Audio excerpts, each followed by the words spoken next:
1 முதல் 12ஆம் வகுப்பு வரை CPSE வீடியோ கிளாஸஸ் உடன் பல டெஸ்ட் பயிற்சி IIT, JEE, SSC, பேங்கிங். காலரோட்ல பாதிதான் திறந்து நிக்கிற ஷட்டர். தூசி பிடிச்ச ஒரு பழைய போர்டு. அருணாச்சல ஜவுளி 1964 முதல். அந்த போர்டுக்கு பக்கத்துல சின்ன ஆபீஸ்ல லேப்டாப் ஸ்கிரீன்ல ஒன்னே ஒன்னு. Final reminder, loan overdue. பேப்பர்கள் சிதறி கிடக்கும் டேபிள், மூலையில கட்டி கிடக்கிற இன்வாய்ஸ் பண்ட்ல மேல் தோன்ற ஒரே ஃபீலிங். இப்போ என்ன பண்றது? அந்த டேபிள் பின்னாடி குஷன் கிழிஞ்ச நாற்காலியில உட்கார்ந்திருக்கிறான் ஆகாஷ். 3 தலைமுறையா நடந்திருக்கிற இந்த ஜவுளி கடை அவனுக்கு ஃபேமிலி பிசினஸ் மட்டுமில்ல, அவன் சைல்ட்ஹுட் நினைவுகளும். தாத்தா கத்துக் கொடுத்த நேர்மை, அப்பா கத்துக் கொடுத்த கடின உழைப்பு, இரண்டும் அவன் கண்ணுக்கு முன்னாடியே சிதற மாதிரி தோணுது. Bank mail, supplier phone, EB bill எல்லாம் ஒன்னாக வந்து ஒரு கேள்வி கேக்குது. நேர்மை, ஹார்ட் ஒர்க் மட்டும் போதுமா? அந்த மங்கலான ஆபீஸ்ல, அந்த சின்ன நாற்காலியில உட்கார்ந்திருக்கும் அந்த நிமிஷத்துலதான் அவன் மனசுக்குள்ள ஒரு புதிய லைன் பிறக்குது. Hard work is not enough. Strategy வேணும். நல்லவனாக இருக்கிறது நல்லது. ஆனா இந்த வேகமா சுழலுற உலகத்துல ஜெயிக்கணும்னா கொஞ்சம் மாக்கியவெல்லியன் மாதிரி யோசிக்க வேண்டிய நேரம் வந்துருச்சு. ராத்திரி 11 மணி. கடை ஷட்டர் மூடப்பட்டு ரோடு சத்தம் ஓயிருச்சு. மேல்மாடியில இருக்கும் அந்த சின்ன ரூம்ல சிங்கிள் டியூப் லைட் ஒரு சத்தத்தோட ஒலியூட்டிக் கொண்டிருக்கு. மேசை மேல் லேப்டாப், பக்கம் நோட்டு புத்தகம். யூடியூப் ஸ்கிரீன்ல ஆனந்த் மஹிந்திரா, ரத்தன் டாடா, உலகம் முழுக்க கார்ப்பரேட் லெஜெண்ட்ஸ் பேசிய இன்டர்வியூகள், சக்சஸ் ஸ்டோரிஸ். அவனோட நோட்டு புத்தகத்துல மேல் போல்டா எழுதியிருக்கும் title, Empire blue print V1.0. முதல்ல எழுதப்போன லைன், நாம ஜவுளி கடை ஓனர்ஸ். அவன் புன்னகை பண்ணி அத ஸ்ட்ரைக் பண்றான். அதுக்கு பக்கத்துல அவன் எழுதுற புதிய லைன், நாம ஒரு சாம்ராஜ்யம் கட்டப்போறோம். அந்த ஒரே வரியில தான் கதை முழுக்க டைரக்ஷன் மாறிடுது. இது இனிமே ஜவுளி கடை ஸ்டோரி இல்ல, எம்பயர் ஸ்டோரி. ஆகாஷ் புரிஞ்சுக்கிறான். அவன் குடும்பம் செய்த பிக்கஸ்ட் மிஸ்டேக் ஒன்றுதான். ஒரே ஒரு கோட்டைய மட்டும் நம்பி நிக்கிறது. ஜவுளி சந்தை நல்லா இருந்தா எல்லாரும் ஹீரோ. சந்தை வீழ்ந்தால் வீட்ல கூட லைட் பில் கட்ட முடியாத நிலை. இது பிசினஸ் இல்ல, இது சூதாட்டம். அந்த இரவு அவன் ஒரு டிசிஷன் எடுக்கிறான். நாம ஜவுளி வியாபாரி இல்ல, ஜவுளியையும் சேர்த்து பல கோட்டையோட ராஜ்யம் கட்டப்போறோம். அடுத்த மாசம் ப்ராஃபிட் கையில வந்த நாள். அப்பா வழக்கம் போல லெட்ஜர் எடுத்து, எவ்வளவு லாபம், இன்னும் ஸ்டாக் எடுக்கணும், அட்வான்ஸ் செட்டில் பண்ணணும்னு பேச ஆரம்பிக்கும்போது ஆகாஷ் மெதுவா சொல்லுறான், அப்பா, இனிமே லாபம் முழுசையும் ஜவுளிக்குள்ளே போட்டுட மாட்டோம். நம்ம சாம்ராஜ்யத்துக்கு இன்னொரு கோட்டை கட்டப்போறோம். மாசம் மாசம் ஒரு சின்ன தொகைய மியூச்சுவல் ஃபண்ட் SIPல போட போறோம். முதல்ல எல்லாரும் ஆச்சரியமா பார்க்கிறாங்க. வியாபாரத்துக்கு காசு பத்தல, நீ மியூச்சுவல் ஃபண்ட்ல போட சொல்லறே ன்னு அப்பா கேக்கும்போது ஆகாஷ் ஒரு லைன்ல ஆன்சர் கொடுக்கறான். ஜவுளி நம்ம தரப்படைனா இந்த முதலீடுகள் நம்ம கப்பற்படை. ஒரே படைய நம்பி போராட முடியாது அப்பா. சில நாட்கள் முதல் SIP ஸ்டார்ட் ஆயிடுது. அமௌண்ட் சின்னதுதான், ஆனா அந்த நாள்ல அவன் மனசுக்குள்ள தெரியாம சொல்லிக்கிறான், இன்னைக்கு நான் 2வது கோட்டை கட்டினேன். அந்த செகண்ட் ஃபோர்ட்ல ஆரம்பிக்கிறது அவன் எம்பயர். நேரம் நகருது. ஒரு இரவு மேல்மாடி ரூம்ல புதிய சீன். ட்ரிபோர்ட், பழைய TSLR, பின்னணியில் ஜவுளி ரோல், டேபிள் மேல் நெய்த துணிகள். கேமரா ரெக்கார்ட் லைட் சிவப்பா ஒளிருது. ஆகாஷ் டீப் பிரேத் எடுத்து பாரம்பரிய இந்திய ஜவுளிக்கலையின் ரகசியங்கள் டாஷ் மாடியூல் ஒன்னுன்னு சொல்லி பேச ஆரம்பிக்கிறான். கடைக்கு வந்த கஸ்டமர் கழுக்கு எவ்வளவு வருடமா எக்ஸ்பிளைன் பண்ணின அந்த பாட்டுகளை இப்போ கேமரா முன்னாடி சொல்லுறான். முதல்ல அந்த கோர்ஸ் 3 பேர் தான் வாங்குறாங்க. Phone notification, you've received a payment of அன்னு வரும் ஒவ்வொரு தடவையும் அவன் சிரிச்சுக்கிட்டு நினைக்கிறான். நான் தூங்குற நேரத்துல கூட இந்த வீடியோ எனக்காக வேலை பாக்குது. அந்த கோர்ஸ்ல இருந்து வர்ற ஒவ்வொரு ரூபாயும் அவன் மனசுல ஒரு மீனிங். இது எக்ஸ்பென்சஸுக்காக இல்ல, இது ஆயுதம். அந்த பணம் காபிக்கா, பைக்குக்கு, கேட்ஜெட்ஸ்க்கா செலவாக மாட்டாது. டைரக்டா எக்விட்டி, இன்வெஸ்ட்மெண்ட்ஸ் கிட்ட போகும். நேரத்தை விக்கிறத நிறுத்து, திறமைய ப்ராடக்ட் ஆக்கணும்னு அவன்தான் அவனுக்கே ரூல்ஸ் செட் பண்ணிக்கிறான். அப்பிறகு ஒரு பெரிய மென்டல் ரெவல்யூஷன். ஒரு நாள் லெட்ஜர் முன்னாடி உட்கார்ந்து இருக்கும்போது அவன் ரியலைஸ் பண்ணிக்கிறான். இந்த வரை பழைய ரூல் என்ன? முதல்ல சப்ளையர், ரெண்ட், சேலரி, ஈபி, மிஞ்சினா சேமிப்பு. அதுவும் பெரும்பாலும் மிஞ்சவே மாட்டாது.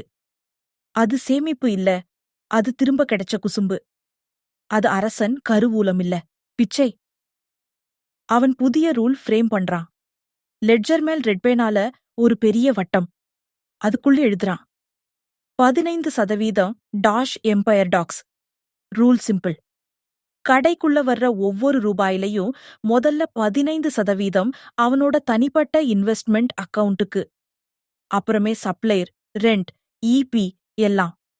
பேங்க்ல ஆட்டோ டிரான்ஸ்ஃபர் செட் பண்றான். அக்கவுண்ட்ல கிரெடிட் ஆகுற நிமிஷம் 15% சைலண்டா டிசப்பியர், ஆக்சுவலி டிசப்பியர் ஆகல. நம்ம 2வது கோட்டையோட ட்ரெஷூரிக்குள்ளே என்டர் ஆகுது. சில மாதங்கள்ல சப்ளையர் அழுத்தம், ரெண்ட் டென்ஷன், சில நேரம் கஷ்டமான கேஷ் ஃப்ளோ. அவனுக்கு டெம்டேஷன் வரும். இந்த மாதம் மட்டும் இந்த 15% டச் பண்ணலாமா? ஆனா அவனோட ரத்லஸ் டிசிப்ளின் ஒர்க் ஆகுது. எம்டி ட்ரெஷரி என்றா முழுக்க நல்ல மனசு வச்சிருந்தாலும் நம்ம கிட்ட பவர் இல்ல. நிறைஞ்ச கருவூலத்துல தான் நெகோஷியேஷன் ஸ்ட்ரெங்த் இருக்கும்னு அவன் மனசுக்குள்ளே மாக்கியவெல்லியன் கிங் பேச டாட் ஆகுறான்.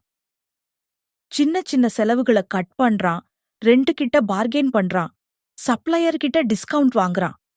ஆனா அந்த 15% கிட்ட கை வைக்க மாட்டான். இதுதான் அவனோட ஈவிரக்கமற்ற ஃபைனான்ஷியல் டிசிப்ளின். இப்போ சீன் பேங்க்ல அப்பா பாஸ்புக், எஃப்டி ரிசிப்ட் எடுத்து பெருமையாக காட்டுறார். இதுதான் சேஃப்டி, எஃப்டில தான் நிம்மதி. ஆகாஷ் ஒரு ஒயிட் போர்டு எடுத்து 2 எண்ணை எழுதுறான். எஃப்டி டாஷ் 6 முதல் 7% வரை. இன்ஃப்ளேஷன் டாஷ் கிட்டத்தட்ட அதே, சில வருடம் அதுக்கு மேல. அவன் சிம்பிளா கேக்குறான், நம்ம கடை ரெண்ட், சேலரி, ரவ் மெட்டீரியல் எல்லாமே வருடம் வருடம் ஏறுது. பேங்க் இன்ட்ரெஸ்ட் மட்டும் சும்மா. அப்போ இது நிம்மதியா இல்ல ஸ்லோ பாய்சனா? அதிலிருந்து அவன் புது ஸ்ட்ராட்டஜிக்கு போறான். போர்ட்ஃபோலியோயில 20% எக்விட்டி மியூச்சுவல் ஃபண்ட்ஸ் வளர்ச்சிக்காக. மிச்சம் டெட், கோல்ட், ஸ்டெபிலிட்டிக்காக.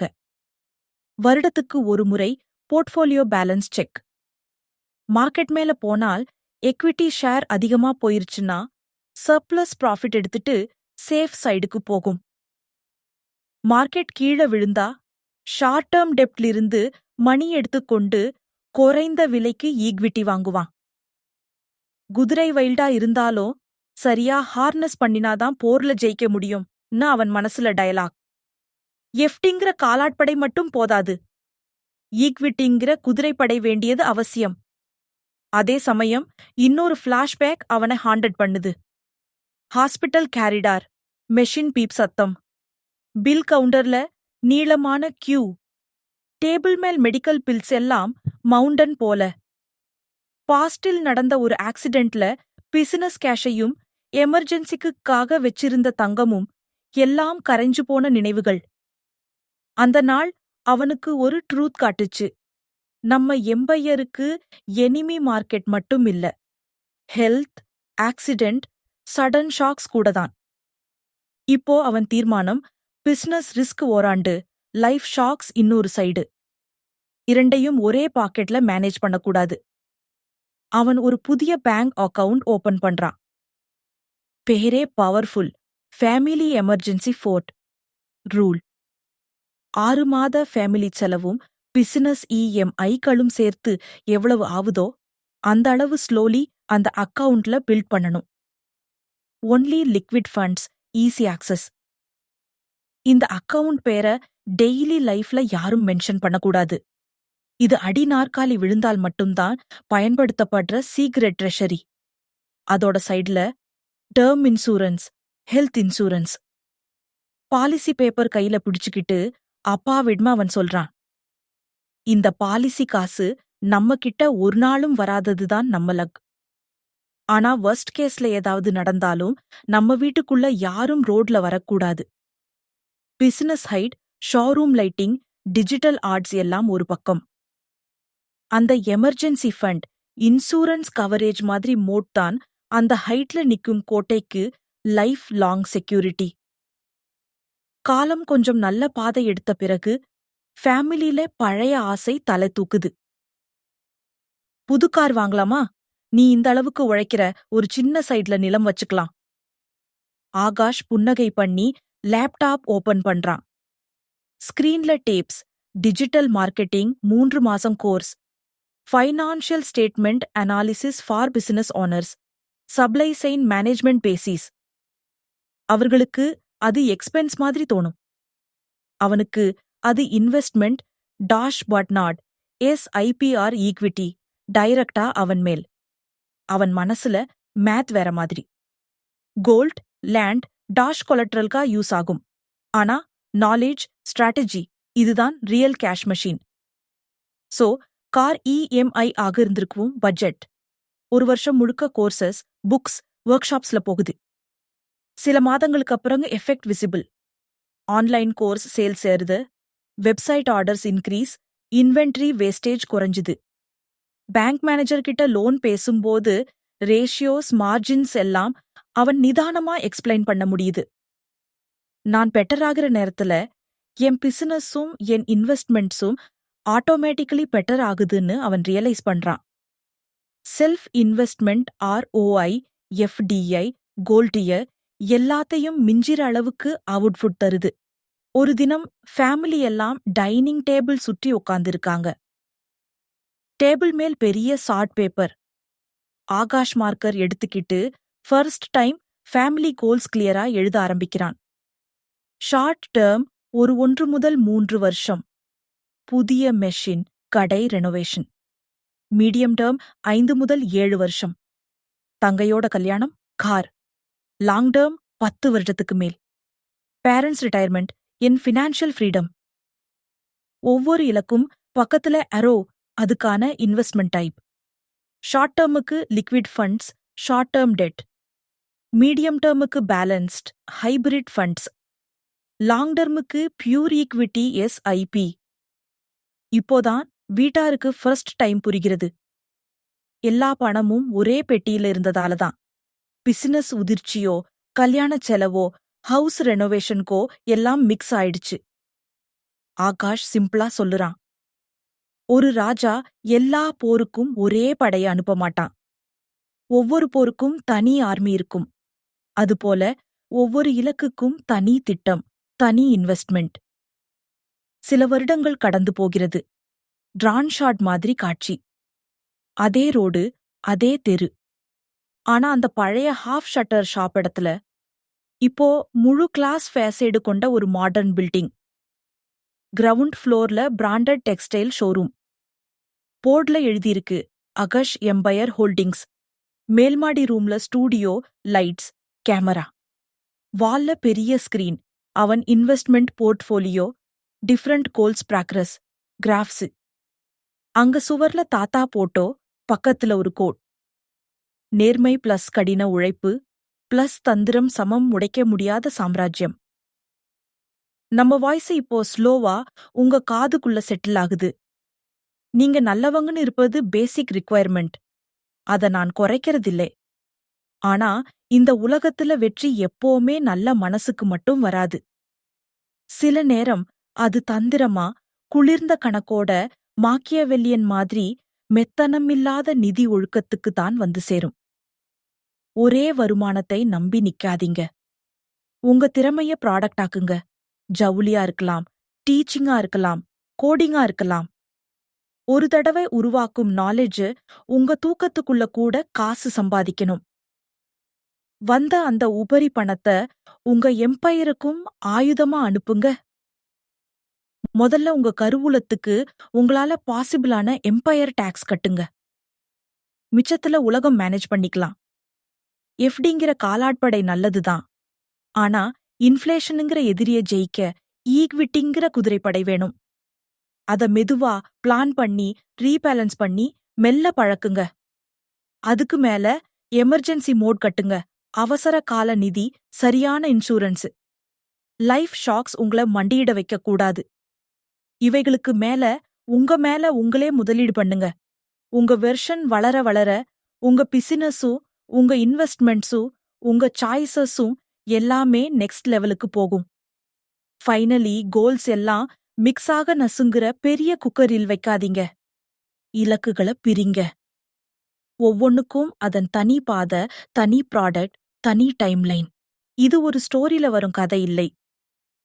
நீங்கள் எப்போது டிசைட் பண்ணுகிறீங்களோ அந்த நாளிலிருந்து இந்த 7 ரகசியங்களும் உங்க வாழ்க்கையோட ஸ்கிரிப்டாக துவங்கிடும். ஒரு நாள் நீங்க உங்க கடைப்போடு மெதுவா பாப்பீங்க. அந்த பேருக்கு பக்கத்துல யாரோ ஒன்னு சேர்த்திருப்பார்கள், எம்பயர்னு ஒரு வார்த்தை.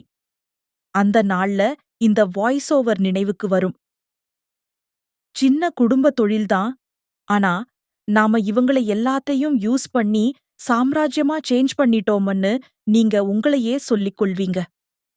அந்த நாள் வரைக்கும் இந்த வாய்ஸைய முகத்துல வச்சுக்கோங்க. நல்லவனாகிரு.